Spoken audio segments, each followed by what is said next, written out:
नमस्कार मित्रांनो, यंत्रॉलॉजी engineering for all YouTube चॅनलमध्ये आपलं सर्वांचं स्वागत आहे. आज आपण पाहणार आहे स्ट्रेंथ ऑफ मटेरियल्सचा पुढचा भाग, कॉम्प्रेसिव्ह स्ट्रेस.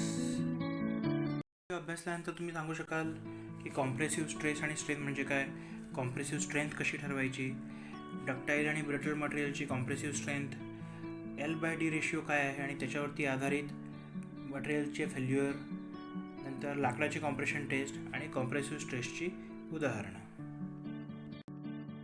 कॉम्प्रेसिव्ह स्ट्रेस म्हणजे काय, तर आपण गेल्या वेळी टेन्साईल स्ट्रेस बघितलं आहे. टेन्साईल स्ट्रेसच्या एक्झॅक्टली विरुद्ध जे आहे ते कॉम्प्रेसिव्ह स्ट्रेस. म्हणजे टेन्साईल स्ट्रेसमध्ये आपण बॉडी ओढत होतो दोन्ही बाजूंनी, तर इथे आपण दोन्ही बाजूंनी बॉडी दाबणार किंवा ढकलणार. त्यामुळेच जेव्हा बॉडी एकाच अक्षातील समान आणि विरुद्ध अशा दोन बलांनी दाबली किंवा ढकलली जाते, पुश हा शब्द येते, तेव्हा बॉडीमध्ये जो विरोध निर्माण होतो, जो इंटरनल रेजिस्टन्स निर्माण होतो, तोच आहे कॉम्प्रेसिव्ह स्ट्रेस. तर मोजायची पद्धत सेमच आहे की स्ट्रेस न्यूटन पर मीटर स्क्वेअरमध्ये किंवा पास्कलमध्ये आपण मोजतो. नंतर कॉम्प्रेसिव्ह स्ट्रेंथ म्हणजे काय, तर change in a length to original length. म्हणजे टेन्साईलमध्ये लांबी वाढत होती, इथे लांबी कमी होते. टेन्साईलमध्ये लांबी वाढलेली, डेल्टा एल आपण वाढलेली लांबी दाखवली. इथे जर आपण डायग्राममध्ये बघू तर पूर्वीची लांबी एल होती आणि दोन्हीकडून ही बॉडी दाबल्यानंतर, एफ या फोर्सने दाबल्यानंतर ती लांबी डेल्टा एलने कमी झाली. म्हणजे एरिया वाढला पण लांबी कमी झाली. तर ही कमी झालेली जी लांबी आहे तो लांबीतील बदल आणि मूळ लांबी यांचं गुणोत्तर जे आहे तो आहे कॉम्प्रेसिव्ह स्ट्रेन. तर नेहमीप्रमाणेच स्ट्रेसचं युनिट आहे आणि स्ट्रेनला युनिट नाही, कारण लांबी बाय लांबी ह्याच्यामध्ये दोन्ही मीटर कॅन्सल होतात. तर या डायग्राममध्ये बघितल्याप्रमाणे जो सिग्मा आहे कॉम्प्रेसिव्ह स्ट्रेस आणि हा एप्सिलॉन जो आहे तो आहे कॉम्प्रेसिव्ह स्ट्रेन. आणि इलेस्टिक लिमिट्समध्ये टेन्शनप्रमाणेच कॉम्प्रेशनला सुद्धा हुक्स लॉ लागू पडतो. मॉड्युलस ऑफ इलास्टिसिटी आपण इथे पण काढू शकतो. Stress, compressive stress by compressive strain हा आहे modulus of elasticity. Compressive strength कशी मोजायची, तर जशी आपण टेन्साईल स्ट्रेंथ मोजली युनिव्हर्सल टेस्टिंग मशीनवरती, त्याच मशीनवरती आपण कॉम्प्रेसिव्ह स्ट्रेंथ वेगवेगळ्या मटेरियल्सची काढू शकतो. फक्त ह्याच्यामध्ये हाच फरक आहे की त्यावेळी मूव्हिंग क्रॉसहेड जो होता, हा मूव्हिंग क्रॉसहेड वरती जात होता आणि हा आपल्या स्पेसिमेनला ओढत होता. पण डेफिनेशनप्रमाणेच इथे कॉम्प्रेसिव्ह स्ट्रेंथ मोजताना हा मूव्हिंग क्रॉसहेड खाली सरकणार आणि तो आपल्या स्पेसिमेनला खाली दाबणार.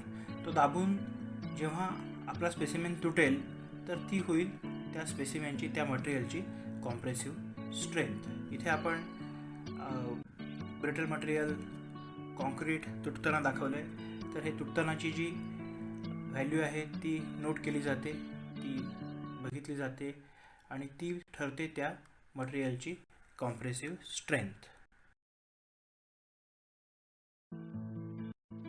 टेन्साईल स्ट्रेसप्रमाणेच कॉम्प्रेसिव्ह स्ट्रेसमध्ये सुद्धा डक्टाईल आणि ब्रिटल मटेरियल दोन्हींचं बिहेवियर वेगवेगळं असतं. दोन्हींचं फेल्युअर जे आहे ते वेगवेगळं आहे. तर आपण आधी डक्टाईल मटेरियल पाहू. तर डक्टाईल मटेरियलमध्ये कॉम्प्रेशन स्ट्रेंथ जी आहे ती त्यांच्या टेन्साईल स्ट्रेंथ एवढीच असते. त्यामुळे अशा मटेरियल्सना आपण इव्हन मटेरियल्स म्हणतो. उदाहरणार्थ माइल्ड स्टीलची कॉम्प्रेशन स्ट्रेंथ जी आहे ती 140 ते 160 मेगापास्कल एवढी आहे. आता आपण एक टिपिकल माइल्ड स्टीलचा कॉम्प्रेशन स्ट्रेन ग्राफ पाहू. तर याच्यामध्ये हा सुरुवातीचा जो आहे तो इलास्टिक डिफॉर्मेशनचा पार्ट, म्हणजे याच्यामध्ये हे इलास्टिक लिमिट आहे, त्यामुळे इथे स्ट्रेस हा डायरेक्टली प्रपोर्शनल टू स्ट्रेन आहे. म्हणजे ह्या व्हॅल्यूजवरून सुद्धा आपण मॉड्युलस ऑफ इलास्टिसिटी काढू शकतो. त्याच्यानंतर जे आहे ते प्लास्टिक डिफॉर्मेशन, म्हणजे ह्याच्या पुढे गेल्यानंतर जो वर्कपीसचा चेंज झालेला शेप आहे तो परत वापस येत नाही. आणि हा एक फोटोग्राफ आहे की माइल्ड स्टील्स कॉम्प्रेशन टेस्ट नंतरचा एक स्पेसिमेन. हा कॉम्प्रेशन स्ट्रेस करण्यापूर्वी बार असा होता आणि त्यानंतर टेस्टनंतर हा बार असा झाला आहे. तर डक्टाईल मटेरियलच्या कॉम्प्रेशन टेस्टमध्ये एक महत्त्वाचा फॅक्टर आहे, तो आहे L/D रेशिओ, म्हणजेच लेंथ टू डायमीटर गुणोत्तर. काय आहे ते आपण पुढे पाहू.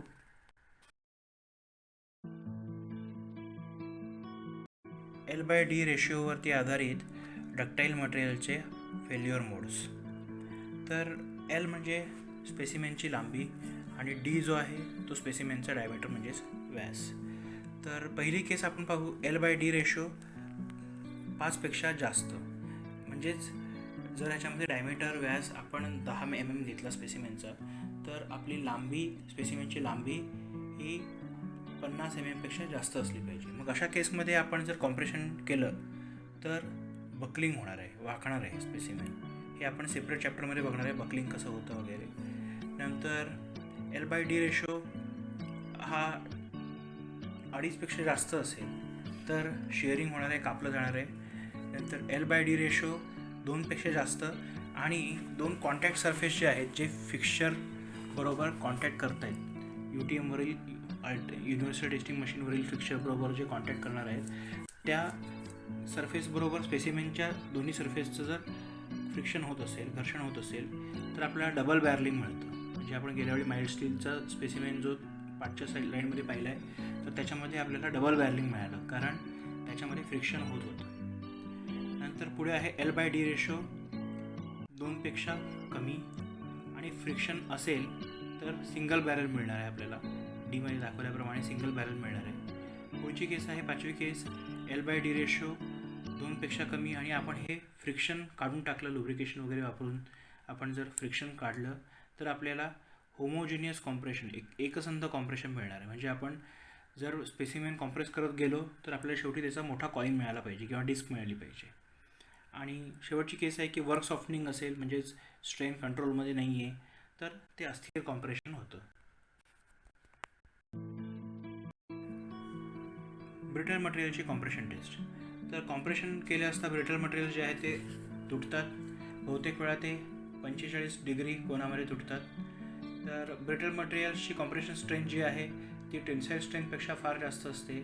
उदाहरणार्थ सिरॅमिक मटेरियल आपण जर पाहिलं तर काही सिरॅमिक मटेरियलच्या प्रकारांची कॉम्प्रेशन स्ट्रेंथ ही त्याच्या टेन्साईल स्ट्रेंथच्या 10 पट जास्त असू शकते. आपण इथे कास्ट आयर्न स्पेसिमेनचं उदाहरण पाहू. तर कास्ट आयर्न हे ब्रिटल आहे, कारण कास्ट आयर्नमध्ये कार्बन 2%पेक्षा जास्त असतो. आपण पाहिलं आहे फेरस ॲलॉयमध्ये कार्बन जर 2%पेक्षा जास्त असेल तर ते कास्ट आयर्न आणि 2%पेक्षा कमी असेल तर ते माइल्ड स्टील. माइल्ड स्टील हे डक्टाईल आहे आणि कास्ट आयर्न जे आहे ते ब्रिटल आहे. मग कास्ट आयर्नची कॉम्प्रेशन स्ट्रेंथ जी आहे ती 400 ते 1000 मेगापास्कल आहे आणि टेन्साईल स्ट्रेंथ जी आहे ती 100 ते 200 मेगापास्कल आहे.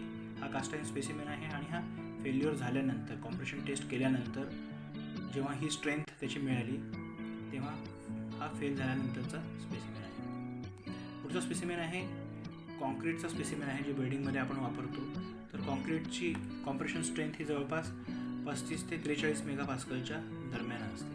ही आपण कॉन्क्रीट बनवून ठेवल्यानंतर ठराविक दिवसानंतर ती चेक केली जाते, साधारणतः 1 महिन्यापासून 1 वर्षापर्यंत, आणि त्यावरती आपल्याला हे त्याचं व्हॅरिएशन मिळतं.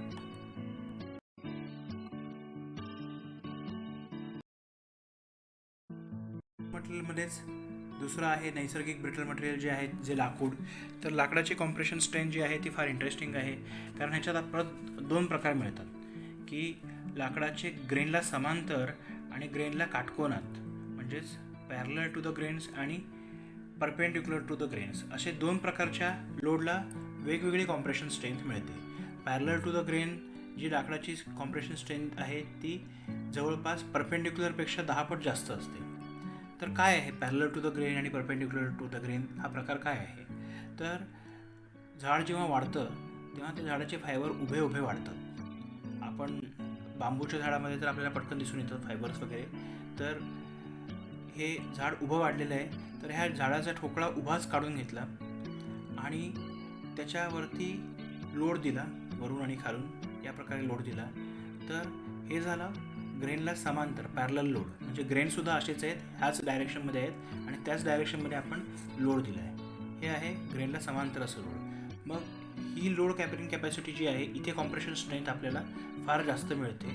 तेच जर आपण हे लाकूड आडवं केलं आणि असा लोड दिला, म्हणजे हा जो लोड आहे हा ग्रेनला परपेंडिक्युलर आहे, काटकोनामध्ये आहे, मग ह्यावेळी हे लाकूड पटकन तुटू शकतं. हे आपण इथे काही उदाहरणं पाहिली आहेत की पाईन, देवदार वृक्ष जो आहे त्याची parallel to the grain 49.2 megapascal एवढी कॉम्प्रेशन स्ट्रेंथ आहे आणि परपेंडिक्युलर जर केली तर ती फक्त 5.4 आहे. तेच रेड ओक जर बघितलं किंवा सागवानही बघितलं तर त्याची जवळपास 45 ते 46च्या दरम्यान parallel to the grain strength असते. तीच आपण जर परपेंडिक्युलर टू द ग्रेन केलं तर 7.0 येते. म्हणजे त्याचा अर्थ काय आहे की आपल्याला जेव्हा लाकूड लोड देण्यासाठी वापरायचे, खुर्चीचे पाय बनवण्यासाठी वापरायचे, तर ते त्याला आपल्याला उभं ठेवून त्याच्यावरती खुर्चीचं स्ट्रक्चर ठेवावं लागेल.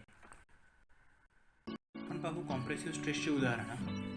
तर आजूबाजूला बघितलं तर आपल्याला कॉम्प्रेसिव्ह स्ट्रेसची बरीच उदाहरणं मिळतात. जसं की मनुष्य आणि प्राण्यांचे पाय जे आहेत ते पूर्ण बॉडीचं वजन आपल्या पायांवरती पेलतात, जे कॉम्प्रेशन स्ट्रेंथच आहे, कॉम्प्रेशन स्ट्रेसच आहे. पुढे आहे इमारतीचे कॉलम्स, खांब जे आहेत RCC स्ट्रक्चरमध्ये आपण पाहिलं तर पहिल्यांदा फक्त खांब उभे करतात आणि नंतर भिंती बांधतात, कारण पूर्ण इमारतीचं जे वजन आहे ते फक्त कॉलम्सच घेतात, त्यांच्यावरतीच हे पूर्ण इमारतीचं वजन कॉम्प्रेसिव्ह स्ट्रेस म्हणून ॲक्ट होतं. भिंती ज्या आहेत त्या भिंती फक्त शोला आहेत, भिंती फक्त आरपारचं दिसू नये, त्यांच्या घरातलं आपल्याला दिसू नये म्हणून त्या भिंती आहेत. भिंती तसं कॉम्प्रेशन घेत नाहीत, पूर्ण कॉम्प्रेशन जे आहे, पूर्ण वजन जे आहे ते फक्त कॉलम्स घेतात. तसंच पुलाचे कॉलम्स जे आहेत ते पण कॉम्प्रेशन घेतात. नंतर पुलांच्या मध्ये जर तुम्ही ऑब्झर्व केलेले असतील तर असे बेअरिंग्ज असतात, रोलर बेअरिंग्ज वगैरे असतात, कारण पूल हा अखंड नसतो, तुकडे तुकडे एकमेकांना जोडलेले असतात आणि त्यांच्यामध्ये गॅप असते.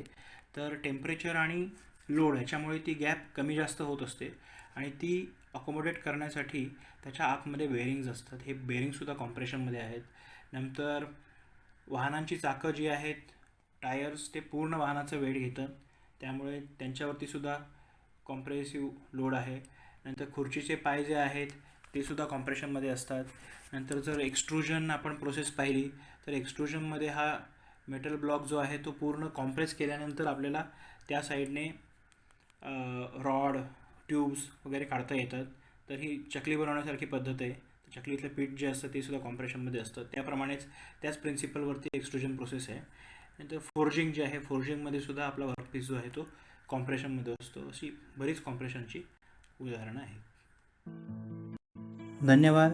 आशा करतो की तुम्हाला हे मराठी भाषेतील इंजिनिअरिंगच्या कन्सेप्टचे व्हिडिओ नक्कीच आवडले असतील. तुम्ही आम्हाला तुमचा फीडबॅक कॉमेंट्समध्ये कळवा.